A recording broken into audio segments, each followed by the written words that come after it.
This is something you guys have been requesting the hell out of for a long time. It took a lot of time, but I finally found 3 stories that take place during school lockdowns.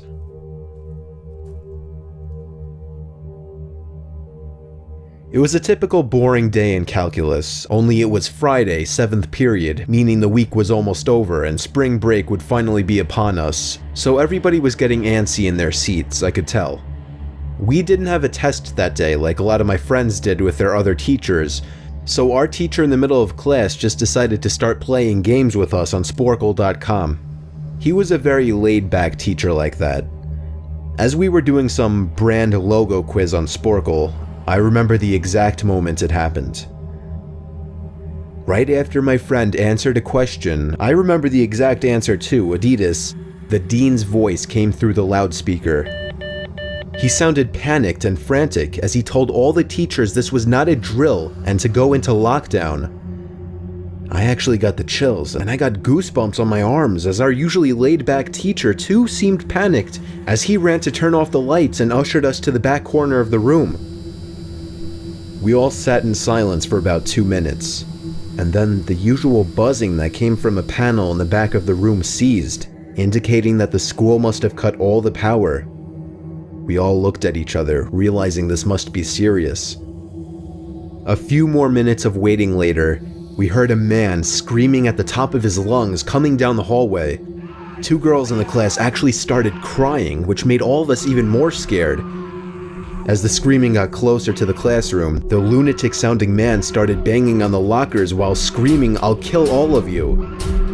It was at that moment that I started to fear for my life. My teacher shushed us as we all looked at each other to see our peers' reactions. The banging then moved from the lockers to our classroom door, and that's when one of the crying girls screamed no. The banging on the door only grew worse as the man started screaming, "Open up." 2 of the girls in the class were crying out loud now. It felt like an eternity that man was pounding at the door, but eventually he finally continued down the hallway, screaming like a mentally insane person until we could not hear him anymore. I'd say 10 minutes later, though it felt like half an hour given the situation, the dean came back on the loudspeaker explaining the situation, which was surprising for him to do. He explained that some apparently mentally unstable person entered the building and assaulted the woman sitting at the front desk, causing her to flee the building screaming, and staff wasn't sure if the man was armed or not. Now this was before the school had cameras or could afford proper security, so the school was wide open to something like this happening. The staff had done a sweep of all the hallways and classrooms and couldn't find him, so the dean instructed the teachers to resume teaching but to keep all the doors locked and to not let any students leave for any reasons. The most disturbing part, however, is that one of the janitors working the night shift found the man sleeping in one of the storage closets near the back end of the school, and according to rumors that were spread by my peers, sticking out of his pocket was a .44 Magnum. The janitor must have done something stupid to wake him up, for example, leaving the closet door open, because by the time a police officer could arrive on the scene, the man was gone. My entire class, as far as I know, to this day, has no idea if this man was ever found, but I like to think that right now, he's being given the proper help that he needs.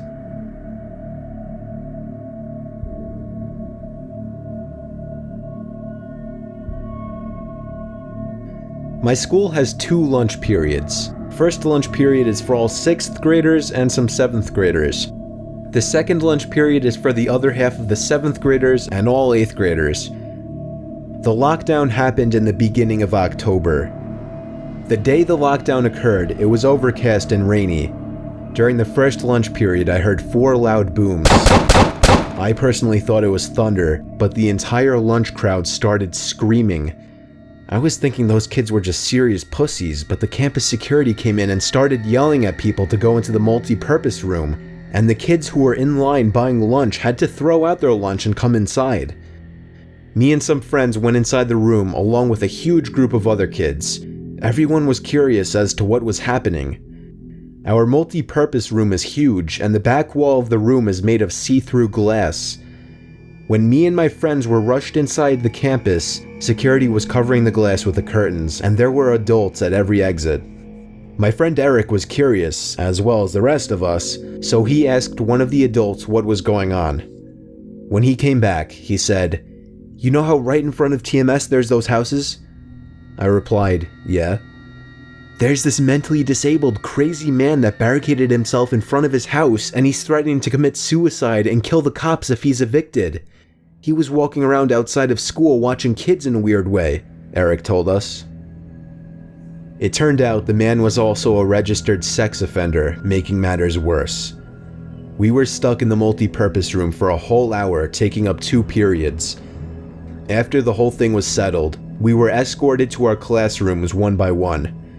I later found out that the man lives next to my friend Brandy, who told me about the previous Halloween when she saw the same man at his window cutting his arm and writing in his own blood, "Don't come here or I'll kill you," on his window. Of course, being Halloween, people, including Brandy, assumed it was just for the holiday. But after this horrific incident, we knew this man was mental, and we're glad he never got near us.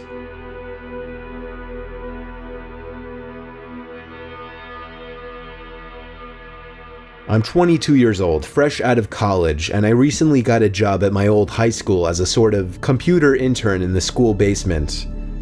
The basement of the school is very messy and disorganized, but there is a small 3-person office that's actually very nice down there. It has 3 nice big desks, 2 mini fridges, a flat screen TV mounted on the wall, and oh so satisfying air conditioning, a luxury the students and teachers cannot enjoy in the school. And of course all the school servers and other computery stuff. I got the job because 3 of my old computer teachers flat out adored me.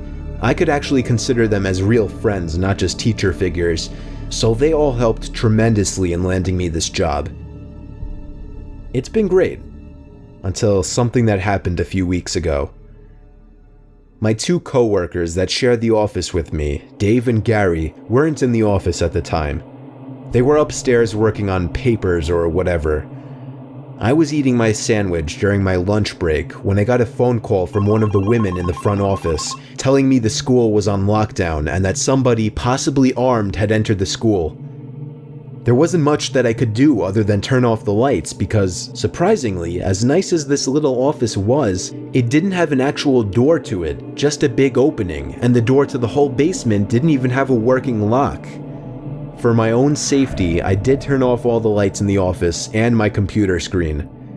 I kept my phone on the desk, texting both Gary and Dave, but they wouldn't respond. I sat down there in the dark playing games on my phone for like 20 minutes, waiting for the call from up front to tell me to resume working.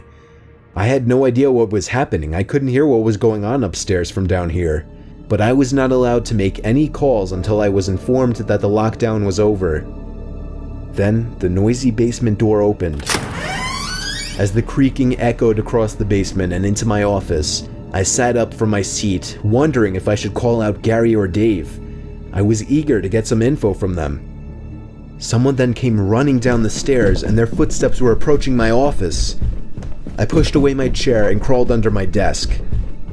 Somebody entered the office but did not turn on the lights. There was just silence. I can't even describe the fear I was experiencing. I felt like if I made one sudden noise, I'd be a dead man. Suddenly, my phone dinged as I got a text message. I felt my entire world shrivel up and die at that one moment as I clenched my teeth in fear. Footsteps suddenly moved closer to me until I finally dove out from under the desk in capitulation, begging whoever it was not to kill me. And just then, someone grabbed my arm and pulled me up. It was some guy in a red plaid button-up, jeans, and a reddish-black cap. He told me, "It's okay, I'm just down here hiding with you." "What's going on up there?" I whispered to him. He kind of ignored my question and asked me if there's an exit down here. I told him, "Yeah, around that way." Before he could do anything else, I asked him, "Who are you?" There was a brief moment of silence, Before he started explaining, he was coming in to pick up his son when a teacher told him to hide. After his explanation, I checked my phone and saw the text I received was from Dave. It said, "Dude, this is fucking crazy. Some guy with a gun shot Mr. Buckley. He's wearing a red shirt and a hat. Whatever you do, don't come upstairs." I was about to reread that text out loud to the man until I realized. I looked up and felt my stomach sink. The man seemed to catch on to my suspicious stare.